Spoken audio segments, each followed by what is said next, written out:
¿Cómo les va? Muy buenos días, tal como les anunciábamos. Hoy nuestra entrevista en Telebuendía es con Raúl Sendic, con el vicepresidente de la República, a quien le agradecemos su presencia esta mañana aquí en nuestros estudios. ¿Cómo le va? Buenos días, gracias por venir. Buen día. Un Bien, día todo complicado, bien. la madrugada estuvo brava. Sí, Una piedras. tormenta impresionante. Sí. Y hielo a las 4 de la mañana por ahí cayeron. Sí, difícil dormir. Un buen temporal de piedras. Vamos a compartir la imagen de su cuenta de Twitter. Me llamaba la atención que ayer tarde en la noche usted tuiteaba: es responsabilidad de todos cuidar la educación y ofrecer rehabilitación a adolescentes en conflicto con la ley. Hay imágenes, hechos que indignan. Infiero que estará hablando de la situación que se generó en el Centro Privativo de Libertad, en el CIRPA. ¿Está indignado por este asunto? Sí, por un motivo. Primero, los jóvenes y adolescentes que están ahí están en conflicto con la ley. Por lo tanto, están cumpliendo una pena, digamos. El único derecho que tienen conculcado es el derecho a la libertad. Todo el resto de los derechos humanos están vigentes para ellos. El derecho a la educación, el derecho a la rehabilitación, el derecho a la alimentación, a la integridad física. Entonces, a mí me parece que hay mucho para hacer en el cuidado que tenemos que tener para que ese periodo en que están cumpliendo una pena sirva efectivamente para la educación y la rehabilitación.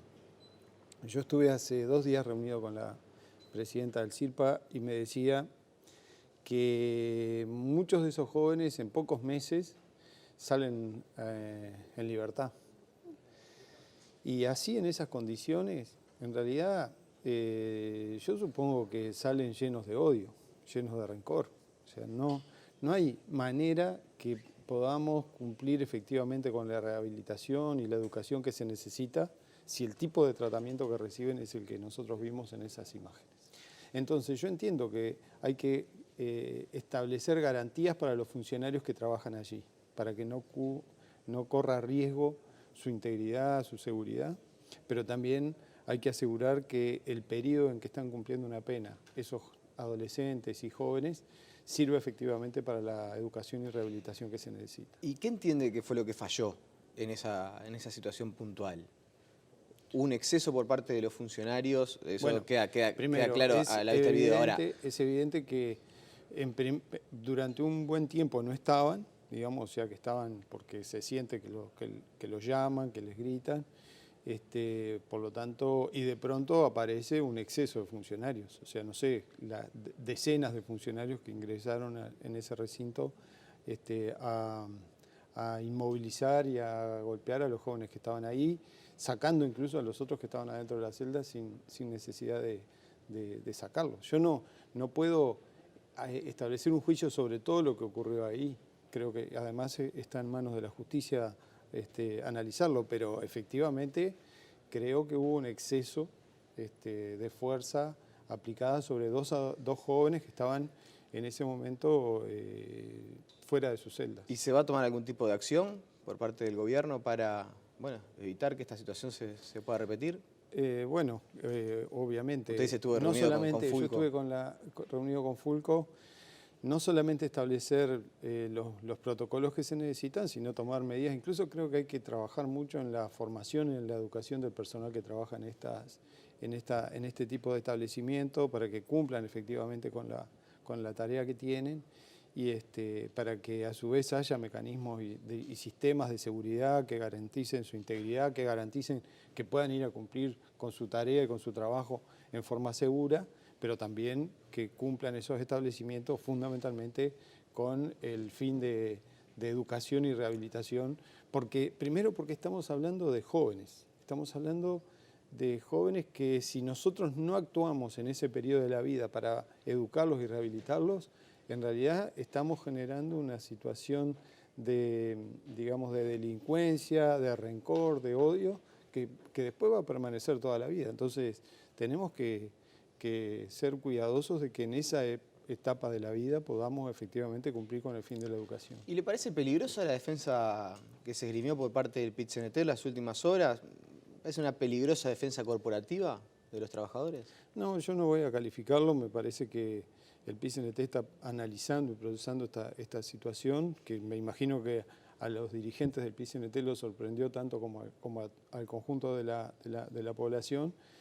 No estoy en condiciones de analizar las declaraciones ni la reacción que ha tenido el PIT-CNT, sino expreso simplemente mi opinión sobre esta situación. Bueno, hablando justamente del PIT-CNT, la Central Obrera ayer paralizó sus actividades de manera general por primera vez en 7 años.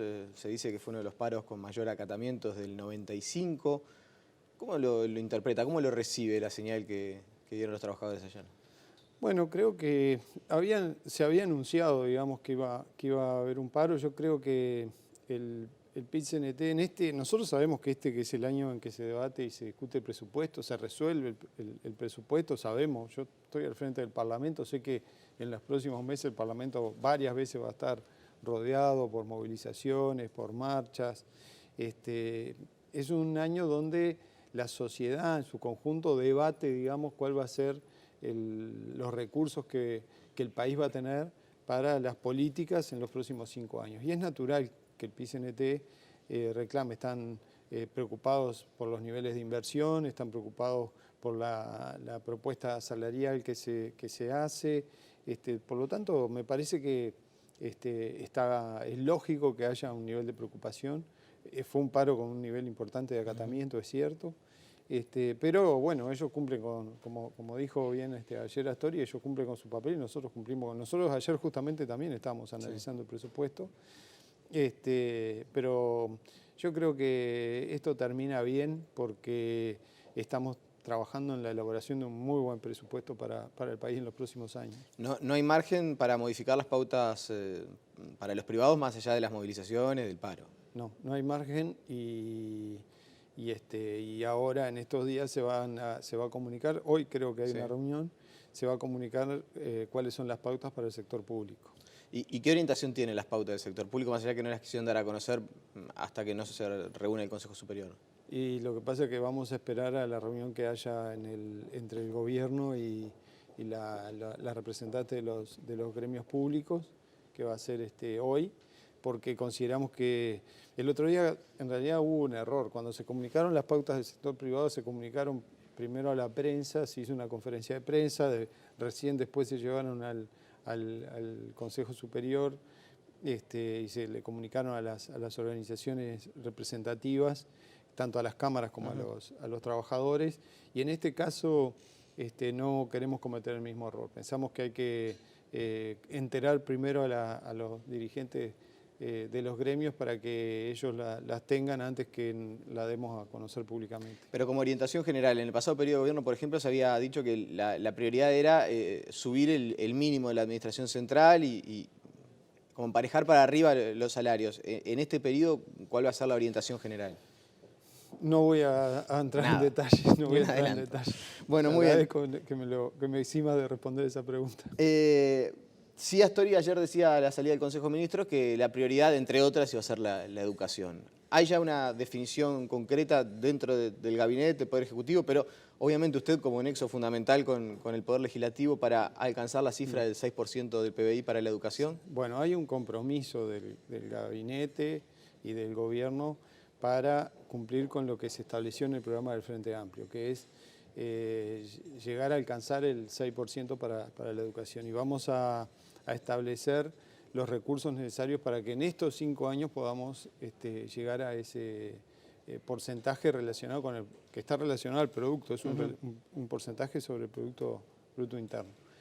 Lo estamos trabajando para el presupuesto. Va a ser un presupuesto gradual, o sea, se establece un presupuesto para los 2 primeros años, sabiendo que son 2 años difíciles, y después se establece a través de la rendición de cuentas se van a ir habilitando nuevos recursos dentro del presupuesto nacional. Está absolutamente priorizada la educación, porque somos conscientes que la herramienta que tenemos para que el Uruguay efectivamente avance hacia el desarrollo y para que podamos eliminar las brechas sociales que existen todavía en el país, es la educación, es que la gente tenga una mejor formación, mayores capacidades. Así que vamos a volcar una cantidad importante de recursos hacia la educación. O sea que llegar a la cifra esa del 6% del PBI va a ser al final del periodo. Sí, efectivamente. Y después están otros temas que están integrados y priorizados. El Sistema Nacional de Cuidado, que ayer también lo estuvimos analizando, la infraestructura, que hubo anuncios importantes sobre la infraestructura hace unos días atrás, la seguridad, ese es otro tema, y la salud. Son temas que están priorizados. Nosotros a veces en esta entrevista compartimos con la teleaudiencia, con el invitado, quizás algún fragmento de una entrevista de alguien de otro sector político que eventualmente hace una denuncia o una apreciación y aquí le respondemos. Pero en esta oportunidad quiero invitar a compartirle algo que usted decía en campaña electoral. En esta misma silla estaba Daniel Castro sentado en este lado. Vamos a repasar algo que usted decía vinculado a los paros docentes. Lo compartimos. Yo pienso que, sin ponerme a discutir la esencialidad o no, pero yo creo que la educación es esencial. Verdaderamente creo que tenemos que trabajar fuertemente para asegurar que los mecanismos de protesta vayan por cualquier lado, menos por eliminar horas de clase. A los estudiantes no le pueden faltar los docentes, y los docentes tienen que estar. 21 de octubre de 2014. Con el mismo saco hoy. ¿En serio? 21 de octubre de 2014. Sí. Yo hoy lo reafirmo absolutamente. O sea, incluso la ministra de Educación el otro día habló de este tema, habló, y cuando después tuvimos una reunión me decía, mirá que hoy te cité, porque ella sabía que yo había hecho esa afirmación hace unos cuantos meses atrás. Por eso incluso se habló de la extensión de las clases, en caso de que haya acumulación de horas perdidas docentes, porque, sí, insisto una vez más, la educación es uno de los elementos más importantes que tiene el país para poder resolver las dificultades sociales que todavía persisten, y por eso creo que todos tenemos que comprometernos con la educación. Los docentes, las familias, el Estado, las instituciones, el conjunto de la sociedad, tenemos que comprometernos con la educación, y a los chiquilines no les puede faltar clases. Entonces, si hay un paro por tiempo indeterminado a partir del 17, tal como se anuncia, y la medida se extiende, ¿es posible declarar la esencialidad? Bueno, habrá que analizarlo, pero ojalá que se tome en cuenta el interés de los... Acá hay un elemento, en la educación, el elemento más importante que está, digamos, sobre el que tiene que girar todo el proceso educativo es el estudiante. Los docentes son parte del sistema, pero el elemento más importante, que es el centro de la preocupación educativa, es el estudiante. Es el joven, es el adolescente, es el niño que se tiene que formar. Entonces, nosotros tenemos, y sobre todo a nivel de la educación secundaria, que es donde tenemos mayores dificultades, tenemos que concentrar esfuerzos para que nosotros podamos retener a los estudiantes adentro del sistema educativo, que podamos mejorar los sistemas de educación, la infraestructura, los recursos que tiene la educación, los salarios de los docentes, la organización del sistema educativo para que no falten clases, y los programas, porque tenemos niveles de deserción muchas veces porque tenemos programas viejos que no se han adaptado a las nuevas modalidades de educación, que dificultan enormemente el proceso educativo en determinadas materias. Entonces, todo eso se tiene que poner sobre la mesa, y creo efectivamente que a los chiquilines no le pueden faltar clases. Si hay que declararla esencial o no, yo aspiro, antes de hablar de esencialidad, el compromiso que todos tenemos que tener con la educación. Bueno, pero quedan 9 días para la fecha del 17, todavía no se sabe, o por lo menos no se conoce públicamente, cuál puede ser la pauta de ajuste que va a proponer el gobierno para los sindicatos. Yo no creo prever el futuro de decirle que seguramente se llegue al 17 en una etapa de conflicto. El tema es hasta cuándo se puede extender el conflicto, ¿no? Y cuánto el gobierno puede, de alguna manera, yo no sé si hablar de permitir, pero cuánto tolera un paro por tiempo indeterminado. Vamos a esperar que se planteen las pautas y que los gremios conozcan cuál es la propuesta que el gobierno hace incluso para la educación, porque también hay una pauta general, digamos, para los públicos, y también algunas áreas específicas de propuestas, y la educación es una de ellas, así que esperemos que que puedan primero conocer las pautas y instalar la negociación. ¿Va a estar muy lejos el mensaje del Codicen en cuanto al salario mínimo? No sé. Espero que no haya mayores diferencias. Bueno, ¿y usted qué rol va a jugar en la discusión presupuestal? Porque mire que en el Parlamento ya claramente en estas últimas semanas se han marcado perfiles. Entre los distintos sectores del Frente Amplio se han marcado los perfiles de acuerdo a lo que será la discusión presupuestal. ¿Cuál va a ser el rol que usted va a desempeñar? Bueno, ayer acordamos un elemento que es muy importante y es que en las próximas semanas el equipo económico se va a reunir con las dos bancadas, la de diputados y la del Senado, las dos bancadas del Frente Amplio, tanto en diputados como en el Senado, para exponer el presupuesto nacional y para discutirlo con todos los representantes que tiene el gobierno en el Parlamento y que tiene el Frente Amplio en el Parlamento, para que podamos tener un buen intercambio con el conjunto de la bancada. Por lo tanto, yo pienso que cuando ingrese formalmente al Parlamento, toda la bancada de gobierno esté comprometida con ese presupuesto que el gobierno propone al Poder Legislativo, que el Poder Legislativo tiene que analizar. ¿Va a ser una presentación abierta por parte del equipo económico o una presentación atada a posibles modificaciones o simplemente presentar el proyecto y a partir de ahí que lo discuta el Parlamento? Para analizarla con el conjunto de la bancada. Puede haber eventualmente modificaciones. Sí, claro. Previas a la discusión parlamentaria, que siempre puede haber modificaciones. El presupuesto se puede modificar hasta el último día que pase por el Parlamento. Pero una cosa es modificarlo en la previa y en acuerdo con el ministro de Economía y otra en una etapa posterior, ¿no? ¿Se discutió en la interna del gobierno acerca de los mensajes que se estaban dando cuando se hablaba de austeridad?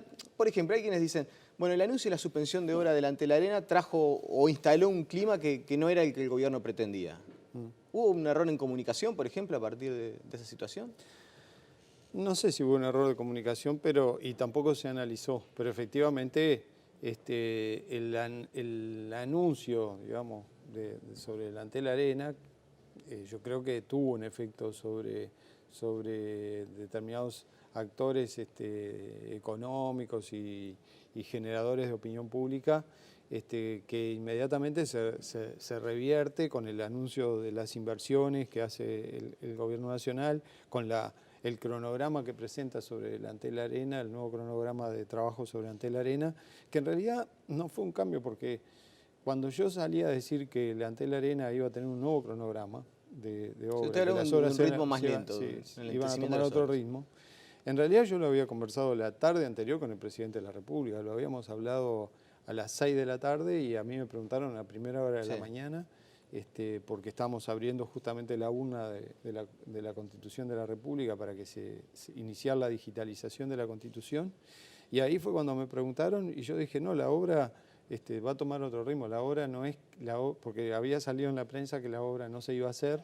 Y dije, no, la obra toma otro ritmo. Coincidió con que el directorio de Antel se reunía esa tarde y decidió suspender la obra, entonces quedó como un poco... Después hubo que la obra... se le buscó una solución desde el punto de vista de la ejecución, el acuerdo entre Antel y la CND, el financiamiento a través de un fideicomiso. ¿Y la gestión va a seguir siendo Antel? Sí, la gestión va a seguir siendo Antel. Tanto en la obra como en la gestión posterior. ¿Y usted estaba de acuerdo con lo que planteaba, por ejemplo, el sector político de utilizar algunas reservas para obras de infraestructura, una pequeña porción de las reservas? Bueno, acá hay un elemento que es muy importante y es que, primero, las reservas son un valor que el país construyó, digamos, que le da una enorme garantía, digamos, al Uruguay. Y que le permite incluso el acceso, digamos, al financiamiento a un precio barato, digamos. El Uruguay es uno de los países de América Latina que tiene un mejor costo, digamos, del dinero. Estamos con tasas de interés muy bajas, gracias a la posición económica y financiera que tiene el país. Lo que yo creo, y algo que casi pasó inadvertido, pero quiero mencionarlo, y es que hubo una emisión de casi 1.000 millones de dólares en moneda nacional, que yo creo que es lo que hay que hacer. Sobre la base del respaldo que tenemos de reserva, emitir en moneda nacional para conseguir recursos y financiamiento y canalizar ahorro interno. Si no se hubiera canalizado esos 1.000 millones en moneda nacional, posiblemente muchos de esos recursos estarían hoy yendo a aumentar las reservas. Entonces, yo creo que hay que buscar mecanismos que nos permitan, utilizando el respaldo de las reservas, generar mecanismos que canalicen el ahorro interno para que haya una posición responsable relacionada con las reservas, pero equilibrada, porque entre que no seguir acumulando reservas. No, creo que no, claro, no todo el ahorro tiene que seguir convirtiéndose en reservas. Tenemos que utilizar el ahorro para la inversión, para la infraestructura, para lo que necesitamos. Y por eso yo digo, no hay que tocarlas, pero sí hay que saber utilizar ese respaldo para poder canalizar el ahorro interno. Yo sabía que esto me iba a pasar, me queda corta la entrevista, me quedan unos minutos y quedan asuntos sin tocar. ¿Le preocupa el retiro de GNLS de la planta regasificadora, un proyecto que usted acuñó desde que era presidente de ANCAP? Me preocupa. Creo que ahora hay que darse urgente a la tarea de reemplazar la empresa. Usted ya había intimado a GNLS a que encontrara a alguien que continuara la obra en OAS y ahora se da un escenario distinto. No es fácil, porque es una obra de una enorme magnitud. Son pocas las empresas en el mundo, digamos, que están en capacidad de generar de llevar adelante una construcción de esta naturaleza. Pero el gobierno ahora tiene la tarea de reemplazar esa empresa y seguir adelante con la obra. No va a ser ¿Y por qué vía se puede hacer? Y hay que hacer seguramente una nueva selección y a través de esa nueva selección calificada de empresas ofrecer. El país se quedó con una obra, con una instalación que ya está avanzada y se queda con la multa, digamos, que tiene que pagar la empresa que se retira. Hay legisladores que dicen, ayer estuvo Pablo Badal acá, y dice que hasta que el Estado no se haga, por el contrato, el Estado se debe hacer responsable de las obligaciones que adquirió GNLS para quedarse con las obras. Y por eso incluso va a convocar a la ministra. Las obligaciones son fundamentalmente con los trabajadores. Pero el tema no de financiamiento. No, el tema más importante. No, ellos tenían su propio financiamiento para la obra, porque ellos era un acuerdo con la empresa Marubeni, con bancos japoneses. ¿Y cuánto puede retrasar esta situación? Y va a retrasar unos meses, seguramente. Usted, yo me acuerdo, estaba repasando que en campaña, usted ha dicho que para julio de 2015 va a estar funcionando. En campaña no, perdón, cuando estaba con presidente ANCAP. Después ya, lo que pasa es que yo creo que ahí el tema fundamental es que nosotros hemos venido avanzando, el Uruguay ha venido avanzando en contratos con Argentina para el suministro de gas, que es en realidad una de las bases más importantes del proyecto. Entonces, tenemos que procurar asegurar la obra para que podamos a su vez avanzar en estos contratos que le den a la región el suministro de gas. Bien, en los 60 segundos que me quedan, usted ya ha dicho que está muy tranquilo con la conformación de la investigadora ANCAP, incluso esto no se sabe demasiado, pero usted jugó un rol bastante importante a nivel parlamentario para que se terminara de conformar el cuerpo, se investigara. Sí. Se ríe porque me parece, ayer decía, creo que debo ser el único caso donde yo mismo redacté una moción en el Parlamento para que investiguen la gestión que hicimos. Ahora, digamos, con la mano en el corazón, ¿cree que la formación de la investigadora ANCAP es una jugada contra usted y Daniel Martínez? No, yo creo que está bien que haya. Yo desde el principio dije que estaba de acuerdo que haya una investigadora, porque un día, cuando veía que en realidad el Frente no ha habilitado las investigadoras hasta ahora, y estaba pensando en la oficina y dije, ¿y por qué no vamos a investigar si no hay nada para ocultar? Es mejor que haya una investigación y que todo el mundo sepa qué es lo que ha pasado en ANCAP y por qué, cuáles son las cosas que se hicieron, qué cosas se hicieron bien y qué cosas se hicieron mal. Y la discusión que se dio fue buena sobre esto y llegamos a una moción que la redactó el Frente Amplio, porque yo he escuchado versiones diferentes, pero esta redacción se la propuse a mis compañeros de la bancada del Frente y la aprobamos en la bancada del Frente y la llevamos al Pleno de la Cámara y terminamos aprobando una investigación con la situación paradójica donde el partido que había propuesto una investigadora termina no votando a la comisión investigadora, que es una situación que todavía no terminé de entender, digamos, porque entraron en una serie de contradicciones, pero bueno, el hecho y elemento positivo es que va a haber una investigación y que se va a poder conocer todo y despejar absolutamente todas las dudas. Y apelando a su sinceridad, 100% honesto, ¿no lo hizo en parte también pensando que este tema no esté presente en la campaña de 2019? Y bueno, yo quiero despejar todas las dudas, porque a mí no me gusta que andar por la calle. Yo ando por la calle, voy al supermercado, voy a correr, y yo prefiero estar tranquilo en la calle sabiendo que no tengo nada para ocultar y no que la gente esté pensando que yo tengo algo para ocultar. Yo no tengo nada para ocultar de la gestión que hicimos. Y por eso espero y aspiro a que la comisión investigadora haga su trabajo y terminemos allá en diciembre con todo el estudio y el análisis hecho. Raúl Sendic, le agradecemos su presencia esta mañana aquí en Telemundo. Gracias a ustedes. La pausa y seguimos con muchas más noticias.